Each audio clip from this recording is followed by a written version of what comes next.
Muy buenos días, mis hermanos. Dios les bendiga. Continuamos con nuestro estudio diario y para hoy nos corresponde Primera de Corintios, el capítulo 16. Vemos a lo largo de todos estos capítulos cómo Pablo les da instrucciones precisas a la iglesia de Corinto, cómo Pablo quiere que la iglesia mejore su forma de vida, cómo Pablo quiere que esta iglesia lleve unos caminos conforme a lo que Dios quiere, que sea una iglesia en bendición. Y para hoy nuestro tema, una vida en bendición. Todos de alguna manera queremos vivir bien, todos de alguna manera esperamos que nuestra vida sea perfecta.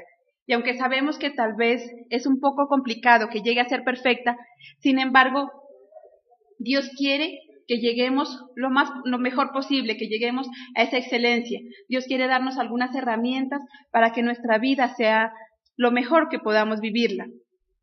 No solamente en nuestra vida secular, en nuestra vida espiritual, en nuestra vida familiar, en nuestro trabajo, en todas las áreas de nuestra vida, Dios quiere que seamos los mejores, Dios quiere que vivamos una vida como Él quiere. Una vida en bendición, porque ese es el deseo de Dios. Desde un principio el deseo que Dios tenía era de que viviéramos felices, de que viviéramos bien. Sin embargo, por nuestra desobediencia, por nuestros malos actos, no hemos llegado a cumplir ese objetivo de Dios, no hemos llegado a cumplir ese deseo de Dios. Por eso cada día Dios nos está recordando eso.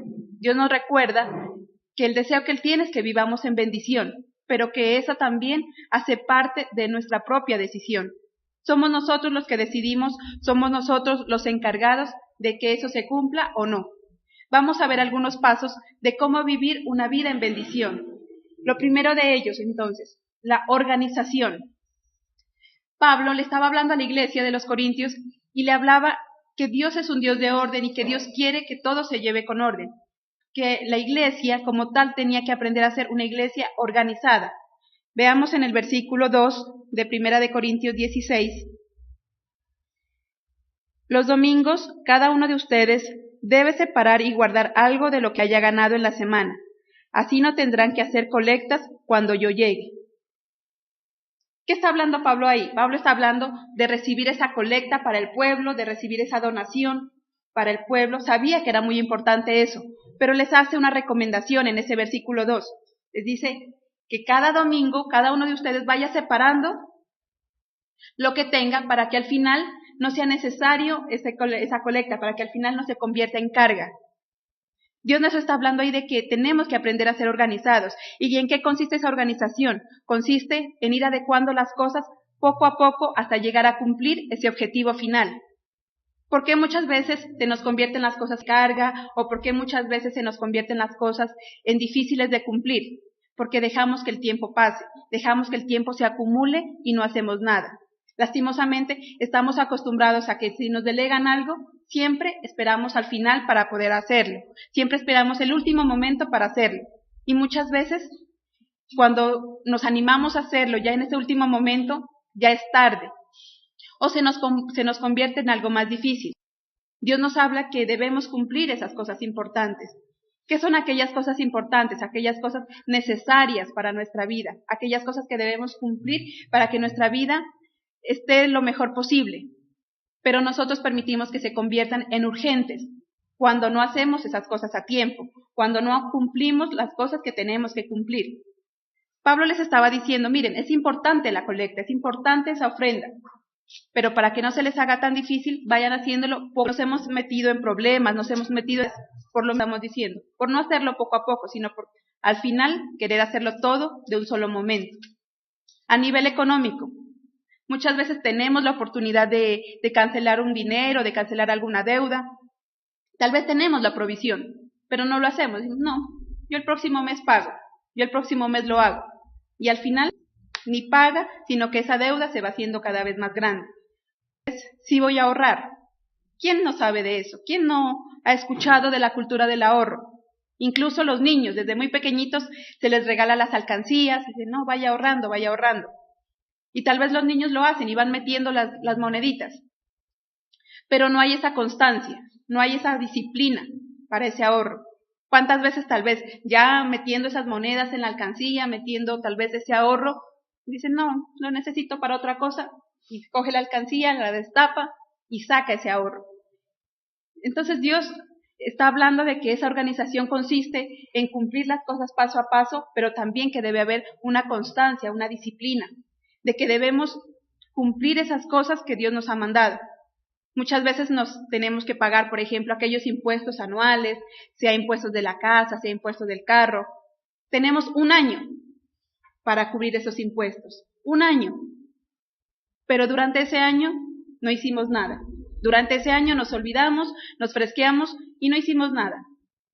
Cuando ya nos llega el recibo, cuando vemos que es un monto muy alto que tenemos que pagar, ahí nos preocupamos. Ahí decimos, no, ¿de dónde vamos a sacar ese dinero? ¿De dónde vamos a sacar esa plata? Entonces, ¿a qué recurren muchas personas? A pedir un préstamo, a endeudarse en otros lados para sobrellevar esa deuda. Y es así como las deudas entonces van creciendo. Dios no quiere que nos carguemos, o sea, las cosas están ahí, pero tenemos todo el tiempo para irlas haciendo poco a poco. ¿Qué sucede los que tenemos hijos? Sabemos que nuestros hijos cuando crezcan van a ir a una universidad, pero muchas veces decimos, no, para eso falta mucho. No, faltan muchos años, mi hijo todavía es pequeño. Ahí es el momento entonces de actuar, cuando son pequeños. Ahí todavía es el tiempo de decir, es cierto, mi hijo va a ir a una universidad, si yo quiero que lo haga, pues debo empezar desde ahora a ahorrar, debo empezar desde ahora a hacer una cuenta a nombre de mis hijos para que ellos puedan cumplir ese sueño. Pero no lo hacemos, porque creemos que falta mucho tiempo, porque creemos que tenemos todo el tiempo del mundo, y cuando nos damos cuenta ese tiempo se agota y nos hemos quedado con esa dificultad. Dios nos habla que tenemos que ser organizados a nivel económico, pero que también debemos estar organizados en todo lo que hagamos, con nuestro tiempo. Muchas veces decimos, no, tengo una reunión a las 7 de la mañana, entonces digo, no, 10 minutos lo que me demoro en llegar, y salimos con ese tiempo exacto. No tenemos en cuenta lo que se pueda presentar en la calle, no tenemos en cuenta tal vez los trancones, no tenemos en cuenta tal vez los accidentes que se puedan presentar.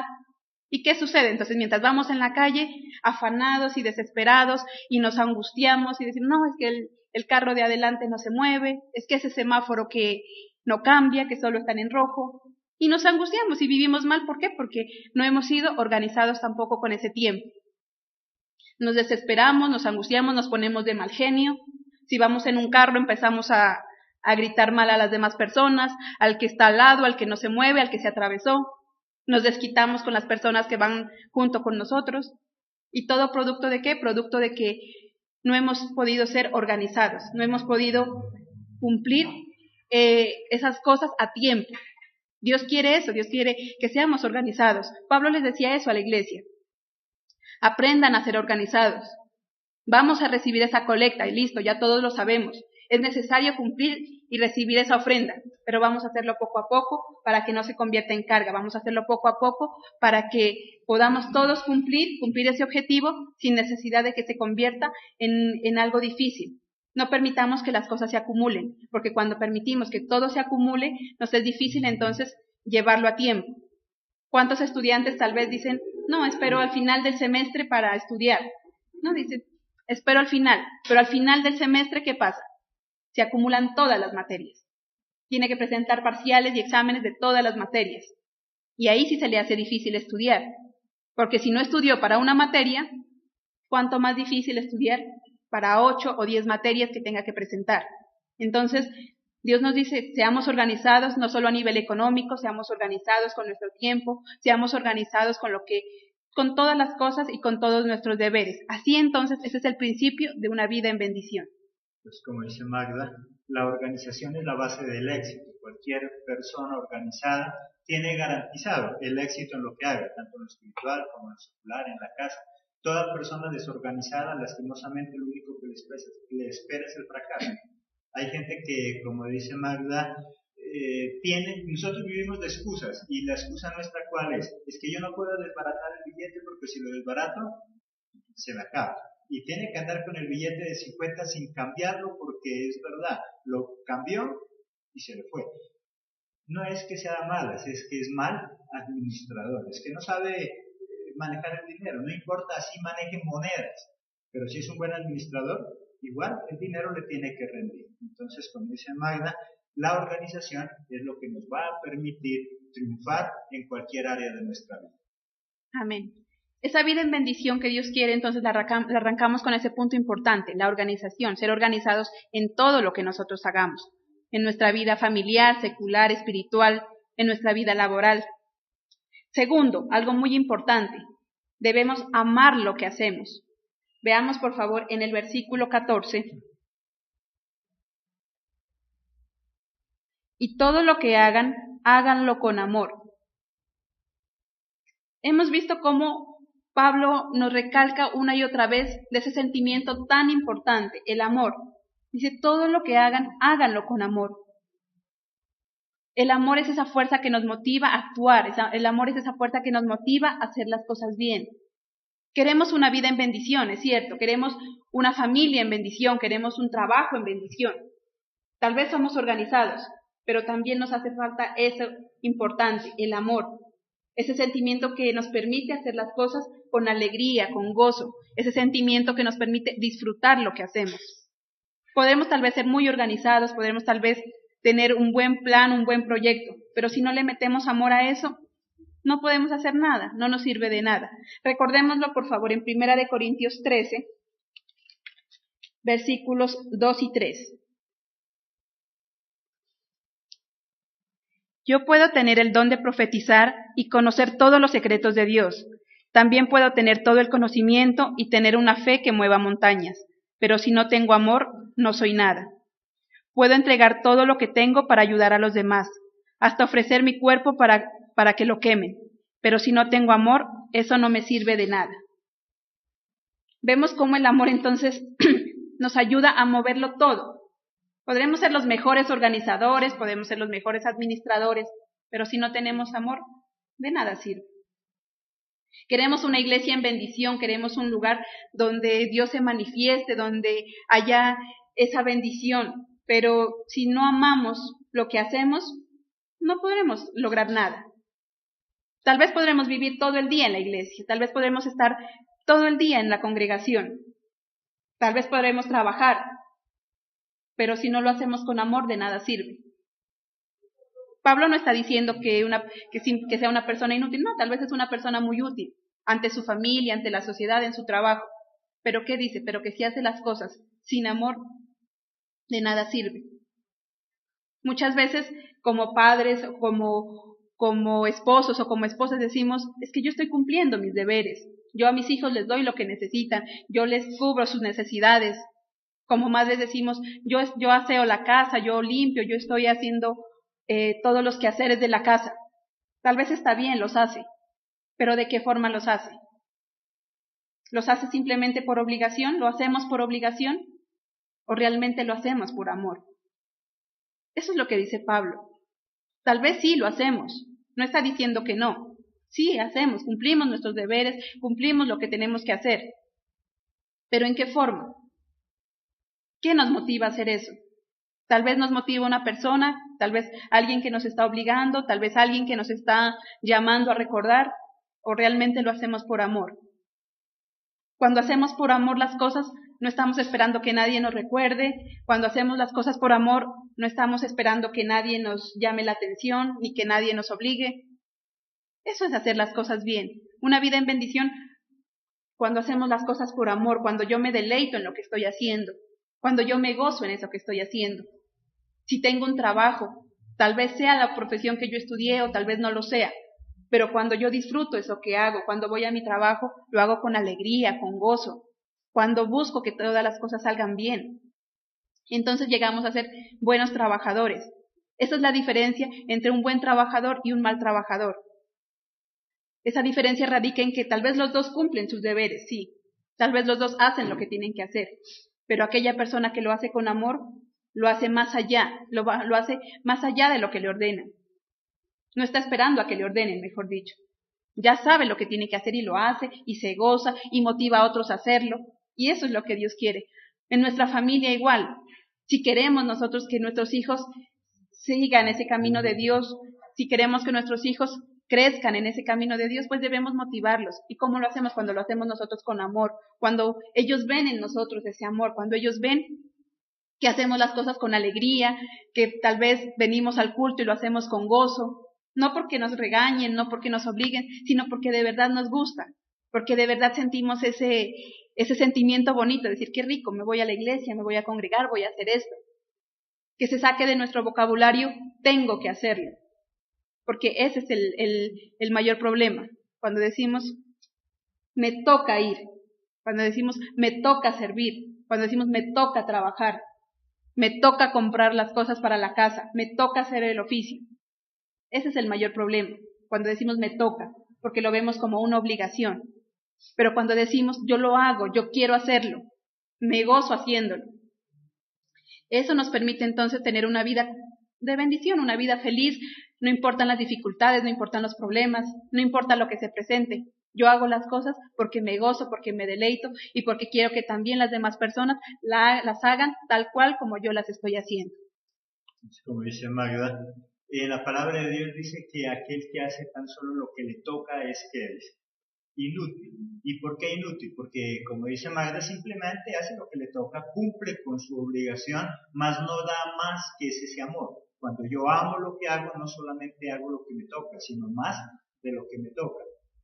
Pero porque amamos. Entonces el amor es fundamental en todo, en cualquier relación, en la amistad, en el trabajo, en lo que sea. Si yo amo lo que estoy haciendo, me va a rendir, lo voy a disfrutar y sobre todo las cosas me van a quedar muy bien, simplemente porque amamos. Amén.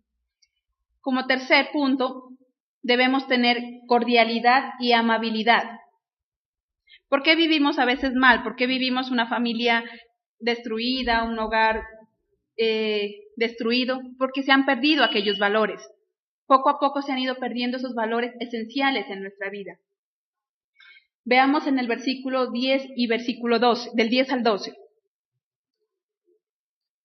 Cuando llegue Timoteo, procuren que no se sienta incómodo mientras esté con ustedes, porque él trabaja como yo, para Dios. Que ninguno rechace a Timoteo.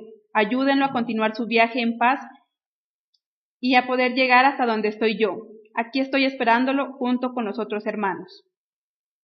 ¿De qué nos está hablando Pablo? Dice, cuando vaya Timoteo, trátenlo bien, trátenlo con amabilidad, sean cordiales con él. Mire que era la iglesia a la cual Pablo le estaba hablando. Era la iglesia de Dios. Y uno podría suponer que al ser una iglesia, tendría que reinar esos valores, ¿cierto? Por tratarse de una congregación, tendría que reinar esos valores donde hay amabilidad, donde hay cordialidad, donde hay ese sentimiento de hermandad. Pero por lo que Pablo nos demuestra aquí, esos sentimientos ya no estaban en ese lugar. Esos sentimientos no estaban en esa congregación. Tanto que Pablo tiene que hacerles la recomendación de decir, trátenlo bien, háganlo sentir bien, sean amables. ¿Por qué sería que Pablo tenía que hacer esa recomendación? Porque nos damos cuenta que en ese lugar esos valores se habían perdido. Que lastimosamente, aunque era una iglesia, aunque era un lugar donde se congregaban y hablaban de Dios, esos valores se habían perdido. Y nos damos cuenta que poco a poco esos valores se han ido perdiendo en todo lo que hacemos, incluso en las familias. Para muchos jóvenes hoy en día es anticuado saludar a su papá, darle un beso. Para muchos jóvenes hoy es anticuado decirle mamá o papá. Y se expresan hacia sus padres tal vez por el nombre o tal vez por apodos. Entonces nos damos cuenta que Pablo y Dios y a través de Pablo quiere recordarnos, dice, esos valores deben permanecer. Esos son unos principios que no se pueden cambiar, que no se pueden negociar. La amabilidad, el ser cordial. Nada nos cuesta pedir un favor, nada nos cuesta dar gracias cuando hacemos algo. Pero ¿por qué vivimos mal, como decíamos? Porque en las familias es el primer lugar donde eso se ha perdido. Entonces ya los padres ya no bendicen a sus hijos, ya no como se hacía tal vez en la antigüedad, donde un padre le decía a su hijo que Dios te bendiga, que Jehová te guarde, que haga resplandecer su rostro sobre ti. Ese saludo, esa bendición de padres se ha cambiado simplemente a un adiós o un hola. Los hijos ya no piden tal vez la bendición como se hacía antes. Yo recuerdo, por ejemplo, que en mi casa nos enseñaban no solo a pedir bendición a nuestros padres, sino también a nuestros abuelos, a nuestros tíos. Pero hoy en día ya no. Hoy en día los jóvenes simplemente hola cuando saludan, y si no, ni siquiera saludan. O adiós cuando se despiden, y si no se van como el perro. Y Pablo hace esa recomendación, dice, no, esos valores no se pueden perder, tenemos que ser cordiales, tenemos que ser amables. No se nos cae nada con ser amables, con pedir un favor. No se nos cae nada con agradecer ese favor o con agradecer lo que está pasando. No se nos cae nada con tal vez un gesto amable, una sonrisa, un fuerte apretón de manos. A veces se nos ofrece conocer a alguien o nos presentan a alguien y la forma de saludar damos la mano pero como por obligación, como que la damos y ahí mismo la queremos quitar. Ahí no estamos demostrando ser amables, ahí no estamos demostrando ser cordiales. Un saludo correcto es aquel que un apretón de manos es fuerte, donde se recibe la mano de una forma completa. Pablo lo recomienda, dice, sean amables, salúdense unos a otros y no lo hagan de cualquier forma. Veamos en el versículo 20. Todos los hermanos les mandan saludos, salúdense unos a otros con un beso santo. Mire cómo Pablo recuerda, dice, son una iglesia, por favor, son una congregación. Ámense, quiéranse, sean amables entre ustedes, salúdense. Y dice, salúdense, algo muy bonito, dice, salúdense unos a otros con un beso santo. ¿Y cómo sería ese beso santo? No es un beso cualquiera, no es simplemente por cumplir y ya, sino que es un beso realmente en el que se transmite esa hermandad, en el que se transmite ese amor, en el que se transmite esa cercanía. Eso es lo que dice Pablo. Si se despide de su esposo, de su esposa, despídase o salúdese con un beso santo, en el que a través de ese beso le pueda decir, amor, yo te amo, estoy contigo, te apoyo. Eso es lo que Dios quiere. Que si se despide de su hijo, hágalo con ese beso santo, diciéndole, hijo, Dios te bendiga, Dios te guarde, Dios te acompañe. No lo haga simplemente porque sí, no lo haga simplemente por costumbre, porque tal vez hacemos eso, sí, tal vez nos despedimos con un beso, pero simplemente por una costumbre. Y damos el beso a nuestro hijo y ya. Y me pasaba algo hace algunos días. Yo me despedí de mi hija, le di un beso, cuando ya salía ella sale corriendo, mami, usted no se despidió. Digo, mija, sí me despedí. Pero ella me dice, yo no me acuerdo que se haya despedido. Entonces, ¿por qué no se acordaba? Porque ella no estaba pendiente de lo que yo le estaba diciendo, sino que estaba pendiente del televisor. Como ella estaba viendo televisión, dice, yo no me acuerdo que usted se haya despedido. Yo le dije, mija, sí, yo me despedí, le dije esto, aquello. Entonces, ese beso santo consiste en también poner de nuestra parte para saludar a las personas, poner de nuestra parte para poder agradarlos, no solamente para que se sientan bien, sino que seamos nosotros los que nos sentimos bien con esas personas. Que por eso entonces seamos amables, seamos sinceros. Y hay una frase por ahí que dice que lo cortés no quita lo valiente. Si somos amables, si somos corteses, vamos a demostrar que somos personas dignas de ser siervos de Dios. Nosotros siendo siervos de Dios, con mayor razón, debemos demostrar ese amor que Dios tiene hacia nosotros, debemos reflejarlo.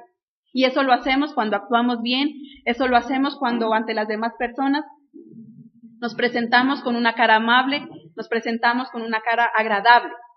Debemos demostrar que somos cristianos, pero lastimosamente parecemos que viviéramos todo el tiempo como chupando limón, como enojados, como bravos. Y a veces, no, yo no estoy brava. Pero el gesto que hace, la cara que está mostrando, demuestra todo lo contrario. ¿Le pasó algo? ¿Está bien? Sí, estoy bien. Sí, tal vez sus palabras dicen que está bien, pero su gesto dice todo lo contrario. Entonces, ser amables, ser cordiales, no solamente es decir que estamos bien o solamente de expresarnos bien, sino también mostrar un gesto de amabilidad, que ese gesto demuestre lo que estamos sintiendo. Las grandes empresas, el éxito de ellos está en el buen trato al cliente. Y todas ellas, si nosotros miramos las empresas de prestigio, lo que se diferencian a cualquier otro negocio es en ese trato. Desde que uno entra, ya lo hacen sentir como de casa, lo hacen sentir en confianza, lo hacen sentir que lo aprecian, que lo aman. Y por eso muchas personas anhelan ir a ese lugar. La iglesia debería ser igual, ya que es la empresa del Señor.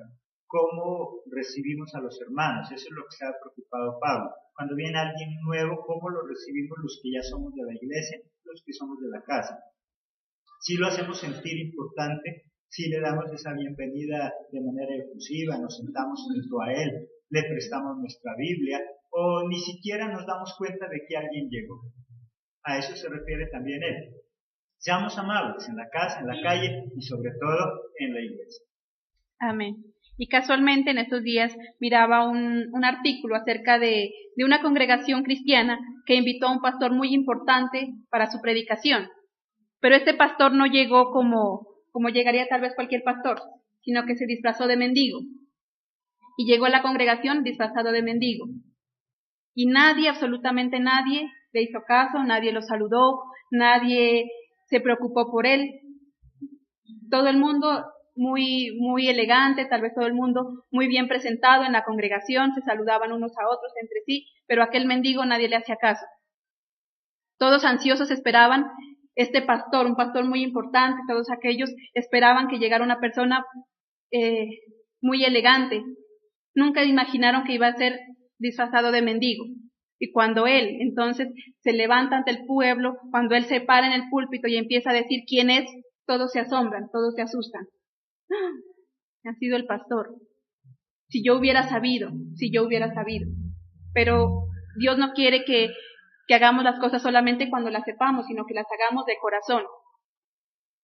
Muchos esperaban, tal vez el pueblo judío esperaba que Jesucristo viniera como ese gran rey, como ese salvador, pero de una manera impresionante. Nunca se imaginaron que iba a llegar como el hijo de un carpintero. Nunca se imaginaron que iba a llegar como aquella persona humilde. Y tal vez muchos lo crucificaron porque no sabían. Y tal vez esa hubiese sido la frase. Si yo hubiera sabido, lo hubiera tratado bien. Si yo hubiera sabido, no lo hubiera crucificado. Y muchas veces sucede eso. Si yo hubiera sabido, me hubiera comportado bien con ese pastor. Si yo hubiera sabido, me hubiera comportado bien con esa persona. Pero Dios quiere que nos comportemos bien independientemente de quién sea. No importa quién sea. No importa si es alguien elegante, no importa si es alguien humilde, no importa si es alguien que viene tal vez mucho tiempo, que viene por primera vez, sino que seamos así con todos. ¿Por qué? ¿Por qué sucede eso? Porque no, es que solamente estamos a veces esperando a saludar o esperando a ser amables con aquellas personas a las que vemos o que ya conocemos, pero que hay otras que están ahí, pero que lastimosamente nosotros no las podemos ver.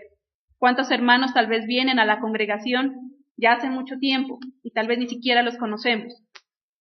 Ni siquiera sabemos cómo se llaman. Si los conocemos decimos, es el hermanito que se sienta allá, es el hermanito que se sienta en tal silla. Y es triste saber que tal vez nunca nos hemos acercado a decirle, hermano, ¿cómo es su nombre? Hermano, ¿cómo está? Dios le bendiga. Como dice nuestro pastor, llega personas nuevas y ni siquiera nos damos por enterados. Porque aunque no nos demos cuenta, poco a poco hemos ido haciendo esa división, aún en la misma iglesia, aún en la misma congregación. Y lo dice Pablo y lo está recordando. Si era la iglesia de Dios, si era esa iglesia, ¿por qué tenía que recordarles que traten bien a Timoteo? Porque sabía que esos valores se han ido perdiendo. Y como nos damos cuenta entonces, esos valores debemos rescatarlos, esos valores debemos apropiarnos de ellos. Que eso sea siempre en toda nuestra vida, en todo lo que hagamos. En cada parte de nuestra vida podamos poner en práctica esos valores para así tener esa vida en bendición, para así vivir bien, para hacer incluso amistades, para tener personas cercanas con las cuales contar. Y si no, nosotros no podemos contar con ellos, al menos que ellos sí puedan contar con nosotros. Que nosotros podamos ser esa mano que apoya a esas personas. Y ese es el cuarto punto, brindar acompañamiento y apoyo. Versículos 17 y 18. Me alegro por la presencia de Estéfanas, Fortunato y Acaico. Ellos han llenado el vacío que sentía desde que los dejé. Me han dado ánimo y a ustedes también. Por eso aprecian a las personas que son como ellos. Mire qué bonito lo que dice Pablo acerca de estas personas. Mire cómo se refiere hacia ellos. Dice, me ha dado alegría conocer a estas personas. Ellos han llenado un vacío en mi vida. Ellos han llegado a ser personas que me apoyan. No solo a mí, dice, sino también a ustedes. Pero el problema es que muchas veces nosotros solamente buscamos a aquellas personas que nos apoyen. Nosotros sí buscamos a aquellas personas que nos tiendan la mano, aquellas personas que nos alaben o aquellas personas que nos traten bien. Si alguien nos trata mal o si alguien simplemente nos ignoró o no nos hizo caso, ¿qué hacemos? Nos enojamos. Es que a mí no me saludaron, es que a mí no me tienen en cuenta, es que a mí no me ayudan, es que nadie me apoya, es que nadie me mira. Sí, Pero podríamos preguntarnos lo contrario. ¿Cuántas veces hemos sido apoyo para las otras personas? ¿Cuántas veces nosotros hemos sido aquellos que tienden la mano a aquella persona que está caída? ¿Cuántas veces nosotros hemos sido los que brindamos esa cercanía o esa ayuda a los demás? ¿Sí lo hemos hecho o simplemente estamos esperando que lo hagan por nosotros? ¿Cuántas veces Pablo dice, ellos han llenado ese vacío en mi vida? Pero también Pablo llenó muchos vacíos de otras personas. Pablo ahí está agradecido porque ellos me acompañaron cuando yo me sentía solo. Pero es que Pablo también acompañó a muchos cuando se sentían solos. Y nosotros podríamos preguntarnos eso. Tal vez, ¿cuántas personas han llegado a ocupar ese vacío? Tal vez, ¿cuántas personas han sido nuestro apoyo? Sí, está bien. Pero más que eso debemos preguntarnos, ¿cuántas veces nosotros hemos sido apoyo para esas personas? ¿Cuántas veces nosotros hemos sido esas personas que nos preocupamos por los demás? Vemos que Dios le habla cada día a su congregación, que Dios le está hablando a esa congregación y hoy nos habla a nosotros, a cada uno de nosotros como congregación, como iglesia de Dios. Si estamos cumpliendo eso, si somos aquellas personas dignas de confianza, si somos aquellas personas dignas de decir, sí, yo sirvo a Dios, o simplemente nos congregamos en un lugar, simplemente nos sentamos en una silla. ¿Estamos cumpliendo los mandatos de Dios? Eso decía Pablo, ellos han sido mi apoyo, ellos me han ayudado, y qué bonito poder nosotros también ayudar a los demás, poder levantar a aquellos hermanos que están caídos, poder darles una palabra de aliento, una palabra de consuelo. Eso es lo que Dios quiere. Si queremos vivir una vida en bendición, debemos aprender a despojarnos de lo que somos nosotros para también preocuparnos por los demás. Si volvemos al ejemplo del hogar, al ejemplo de la familia, ¿por qué hay tantas riñas y por qué hay tantos problemas familiares? Porque cada quien tira para su lado, porque cada quien quiere ser a su conveniencia. Entonces la mamá se queja porque le toca hacer el oficio y el papá se queja porque le toca llevar los recursos para la casa y el hijo se queja porque nadie lo entiende. Y cada cual se queja porque solamente piensa en sí mismo. Pero cuando nos ponemos en el lugar del otro, ahí entendemos lo que sucede. Si el hijo tal vez entendiera lo difícil que es o lo complicado que es llevar los recursos a la casa, tener que trabajar todo un día cansado para poder llevar el dinero, para poder llevar el alimento. Si el hijo entendiera eso, no se quejaría tanto. Si el esposo entendiera que aún su esposa trabajando todo el día en su casa, cumpliendo con los quehaceres, también se cansa, también se estresa, tal vez le ayudaría y eso sería diferente. Y si los padres entendieran que los hijos también tienen dificultades en el colegio, con los compañeros, también tienen muchos problemas y se pusieran en el lugar de ellos, entonces cada uno empieza a comprender a los demás y se vuelve en ese apoyo el uno del otro. Pero no, porque como cada uno piensa en sí mismo, porque cada uno de nosotros pensamos solo en nosotros, es que a mí no me saludan, es que a mí no me miran, es que no me tienen en cuenta. Cuando yo empiece a mirar, a saludar y a tener en cuenta a los demás también me van a tener en cuenta a mí. Algo importante entonces es ese acompañamiento. Y mire que Pablo no le está hablando al grupo o al ministerio de protocolo y bienvenida, no le está hablando al ministerio de visitación, sino que le está hablando es a toda la iglesia, porque ese es el trabajo de toda la iglesia, no solo de un ministerio, no solamente del pastor. Hay muchas personas que en las iglesias se quejan, es que el pastor y la pastora no me llaman, no visitan. Bueno, ¿y por qué tú no lo haces? Si la iglesia es numerosa, es difícil que el pastor vaya a estar en todas las casas visitando, pero sí es trabajo de cada uno de nosotros. Pablo no le está hablando ni al pastor, no le está hablando ni al ministerio de protocolo, ni le está hablando al ministerio de visitación que se tiene en las iglesias. Le está hablando a toda la iglesia. Cada uno de nosotros debemos preocuparnos por los demás, cada uno de nosotros debemos preocuparnos por el bienestar de nuestros hermanos. Amén. Y como último punto, debe haber compromiso y obediencia. Versículo 15. Ustedes conocen a la familia de Estéfanas y saben que ellos fueron los primeros creyentes de la región de Acaya. Ellos se han comprometido a servir al pueblo de Dios, por eso, hermanos, les pido que obedezcan a los que son como ellos y a todos los demás que trabajan duro para el Señor. Está hablando de ese compromiso. ¿Por qué no tenemos una vida en bendición? Porque nos da miedo el compromiso. Comprometernos es cumplir con eso que se nos ha ordenado, pero hacerlo bien. Ese compromiso es un pacto que hacemos. Ese compromiso es una decisión que tomamos de hacer las cosas. Pero nos da miedo el compromiso. Muchas veces siendo creyentes desde hace muchos años, muchas veces siendo creyentes desde muchísimo tiempo, pero solamente venimos al culto, nos sentamos y ya, y nos vamos, porque nos da miedo el compromiso, nos da miedo que nos tengan que tal vez exigir algo, nos da miedo que tal vez tengamos que aprender algo, nos da miedo tener que despojarnos de algo.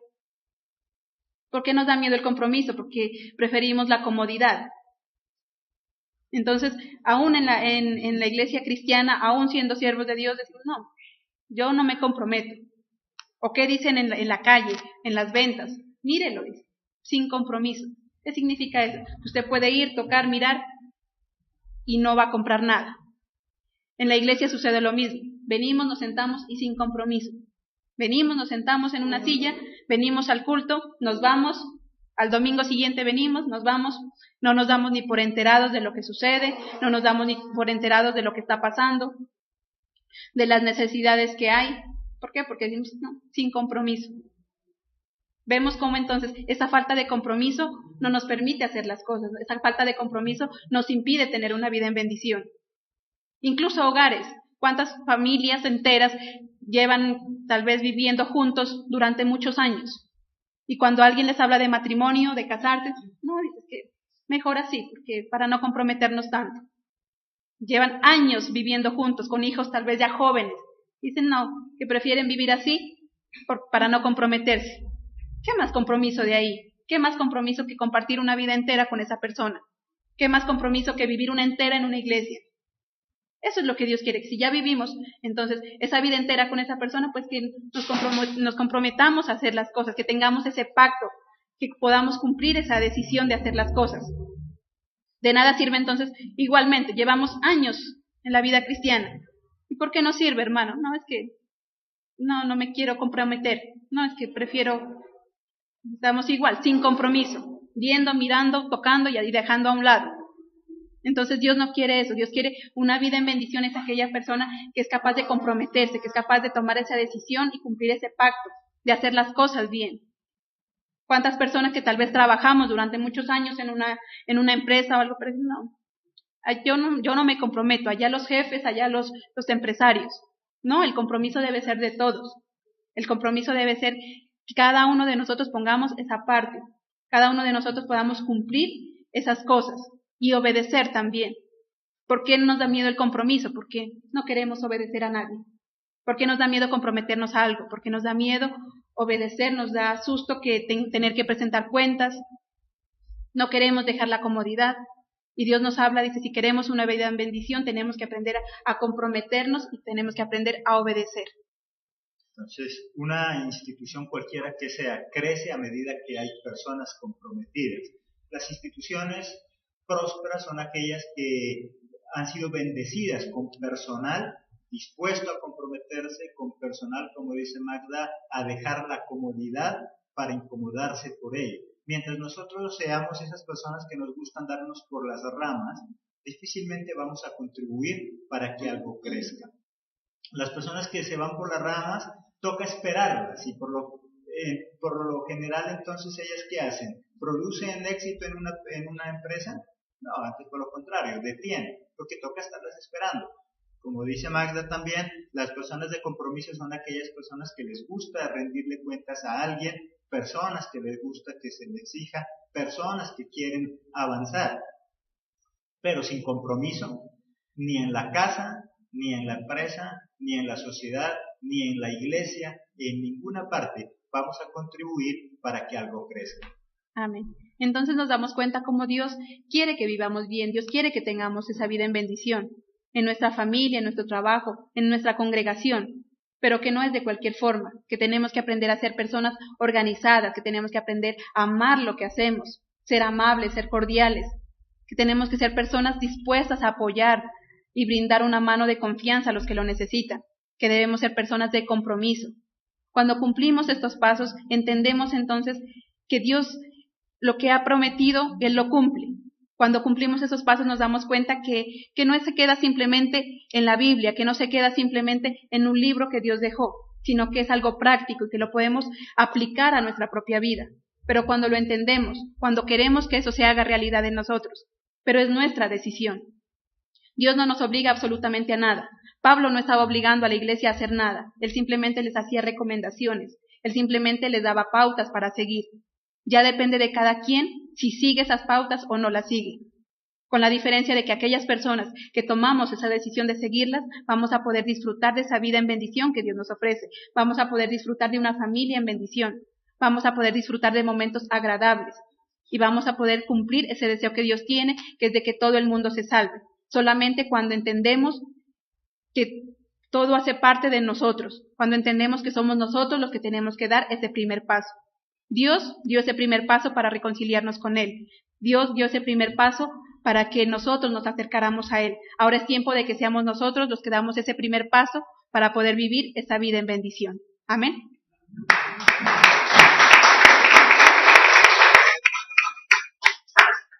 La organización definitivamente es el camino al éxito. Sin organización, en ninguna parte importante vamos a llegar. Pero recordemos que la organización hace parte de normas y lo que al ser humano, ¿qué es lo que menos le gusta?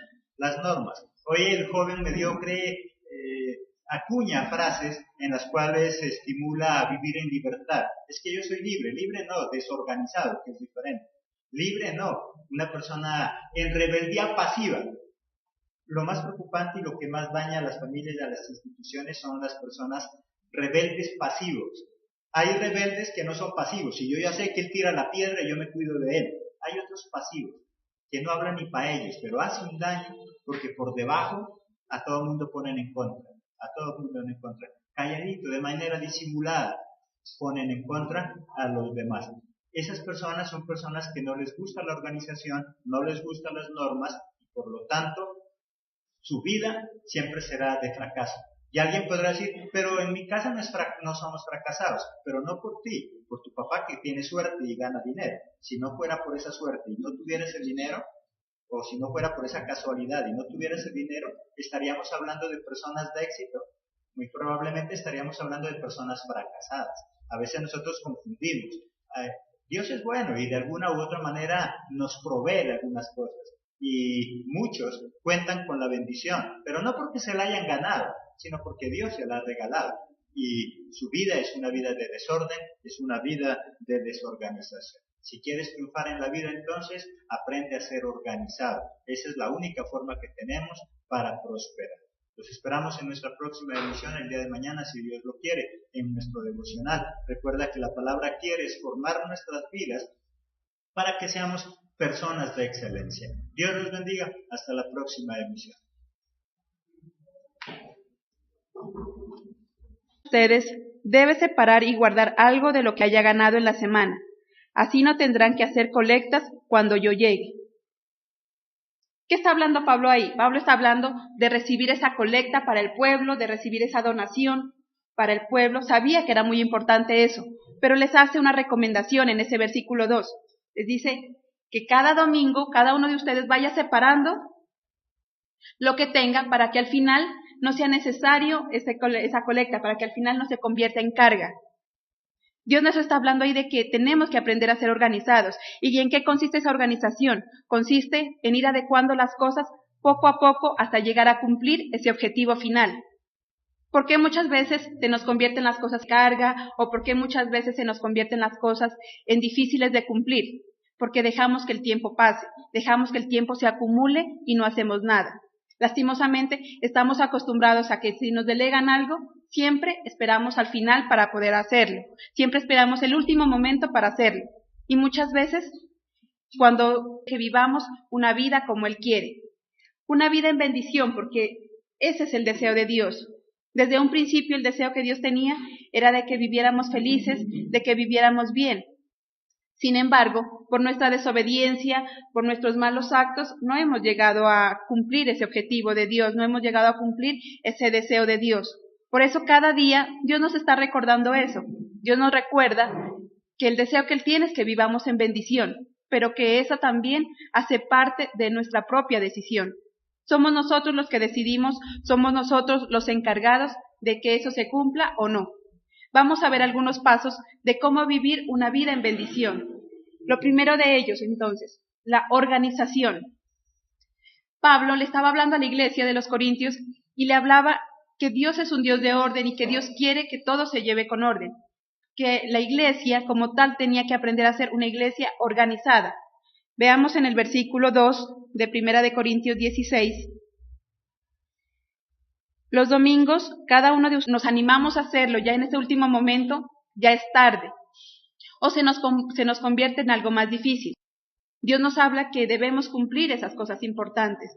¿Qué son aquellas cosas importantes? Aquellas cosas necesarias para nuestra vida, aquellas cosas que debemos cumplir para que nuestra vida esté lo mejor posible.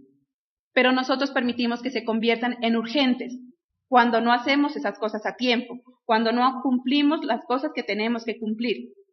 Pablo les estaba diciendo, miren, es importante la colecta, es importante esa ofrenda, pero para que no se les haga tan difícil, vayan haciéndolo, porque nos hemos metido en problemas, nos hemos metido, por lo que estamos diciendo, por no hacerlo poco a poco, sino por al final querer hacerlo todo de un solo momento. A nivel económico, muchas veces tenemos la oportunidad de cancelar un dinero, de cancelar alguna deuda. Tal vez tenemos la provisión, pero no lo hacemos. Decimos, no, yo el próximo mes pago, yo el próximo mes lo hago. Y al final ni paga, sino que esa deuda se va haciendo cada vez más grande. Sí voy a ahorrar. ¿Quién no sabe de eso? ¿Quién no ha escuchado de la cultura del ahorro? Incluso los niños, desde muy pequeñitos, se les regala las alcancías, y dicen, no, vaya ahorrando, vaya ahorrando. Y tal vez los niños lo hacen y van metiendo las moneditas. Pero no hay esa constancia, no hay esa disciplina para ese ahorro. ¿Cuántas veces tal vez ya metiendo esas monedas en la alcancía, metiendo tal vez ese ahorro, dicen, no, lo necesito para otra cosa, y coge la alcancía, la destapa y saca ese ahorro? Entonces Dios está hablando de que esa organización consiste en cumplir las cosas paso a paso, pero también que debe haber una constancia, una disciplina, de que debemos cumplir esas cosas que Dios nos ha mandado. Muchas veces nos tenemos que pagar, por ejemplo, aquellos impuestos anuales, sea impuestos de la casa, sea impuestos del carro.